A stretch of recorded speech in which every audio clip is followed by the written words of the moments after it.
Hi everyone! Starting today, we are looking at the events that led up to the greatest example of humility when Jesus gave his life for us on the cross. If you're ready, let's begin.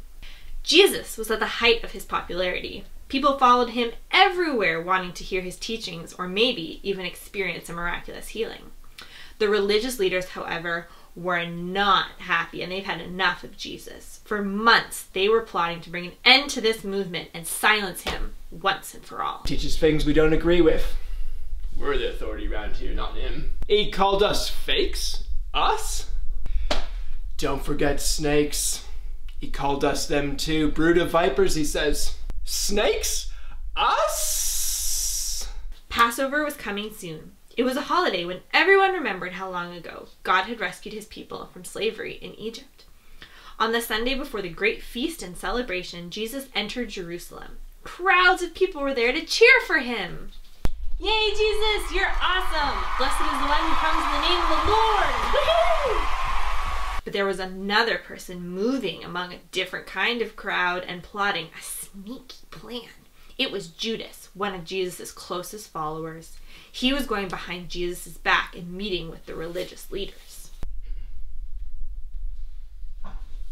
So, what are you willing to give me if I turn Jesus over to you? I'm sorry, I can't hear you. So, what are you willing to give me if I turn Jesus over to you guys? I can't quite make out what you're saying. I said, what are you willing to give me? Shh. If I turn Jesus over to you. Easy does it, wise guy. How about 30 pieces of silver? Bada bing, bada boom. Jesus knew about Judas's plan to betray him, but he also knew that he had to go through with everything that was coming, no matter how difficult it would be. He knew he had to face it head on without defending himself. He chose the way of humility. He gathered closest friends so they could celebrate the Passover meal together. Ah, mon ami, je suis magnifique. The croissants are covered in butter. It is too much now. I could eat maybe one more souffle.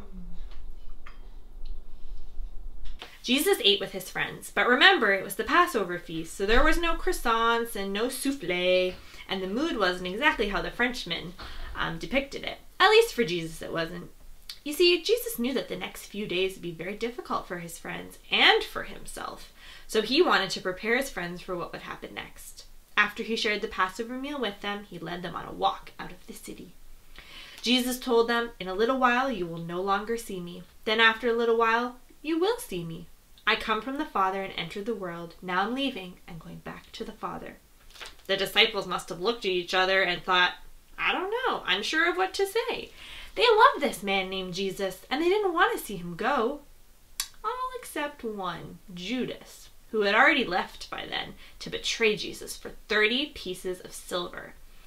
Jesus led the disciples to the Mount of Olives. Listen to the conversations that happened between Jesus and Peter.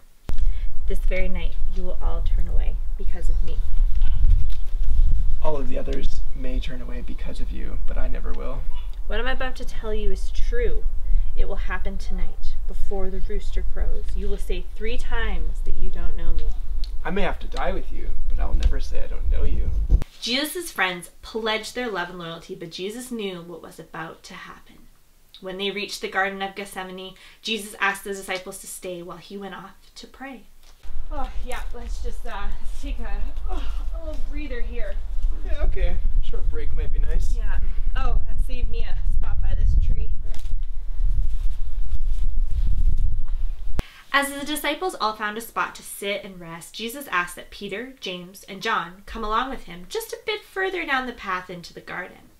There, near a small grove of ancient olive trees, Jesus spoke again. His voice was heavy with grief. He said, "My soul is very sad. I feel close to death. Stay here. Keep watch with me." Then Jesus went a little further to pray. Peter, James, and John meant to stay up and keep watch like Jesus had asked them to. "Well now, ain't we in a mighty fine pickle?"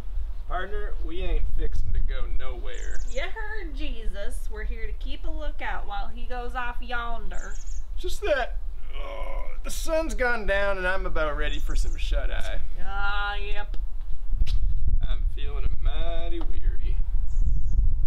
While Jesus' 3 cowpokes, friends, tried to stay awake, Jesus prayed. He said, "My Father, if it's possible, take this cup of suffering away from me. But let what you want to be done, not what I want." Jesus returned to where he had left his 3 friends.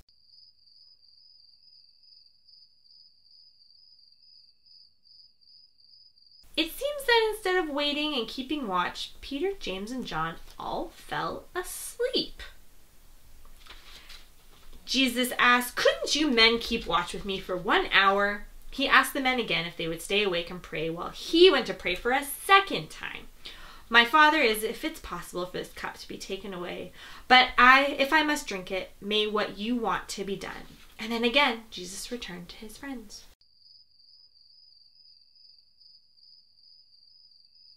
Again, they were sound asleep. Jesus returned to the sleeping disciples and woke them. He knew the time had come. A large crowd had gathered, sent by the chief priests and elders. Judas was with them. Jesus said, "The Son of Man is about to be handed over to sinners. Get up, let us go. Here comes the one who's handing me over to them." Judas had told the mob he would identify the man to be arrested with a simple kiss on the cheek. He went straight over to Jesus, kissed him on the cheek. Jesus looked at Judas and said, "Friend, do what you've come to do." The mob surged forward to grab Jesus and arrest him. Peter swung his sword and cut off the ear of the high priest's servant. But Jesus told Peter to stop. He knew that he had to be arrested. It had to happen this way. He reached out and he healed the servant's ear. Jesus then spoke to the crowd. "Am I leading a band of armed men against you? Do you have to come out with swords and clubs to capture me? Every day I sat in the temple courtyard teaching, and you didn't arrest me. But all this has happened so that the words of the prophet would come true." The people arrested Jesus and took him away. And Jesus' friends, the ones who promised to stay with him through everything, ran away. Jesus had chosen a path of humility that would bring life for everyone, but the one that would cost him everything. When he was praying in the garden, he prayed to God and asked for the whole thing to be skipped. He asked if it could all go away. But in the end, Jesus gave up what he wanted for the sake of God's bigger plan. He chose to put us, you and me, first, and when he allowed himself to be arrested, and eventually when he died on the cross to take the punishment for our sins. Jesus gave us the ultimate example of humility. He put us first, and you and I can choose to follow his example today. So, we talked about humility, right? So this means putting someone else's needs above your own. It means giving someone else what they want and not demanding that you get what you want. It's not easy, but with God's help, we can choose to put others first.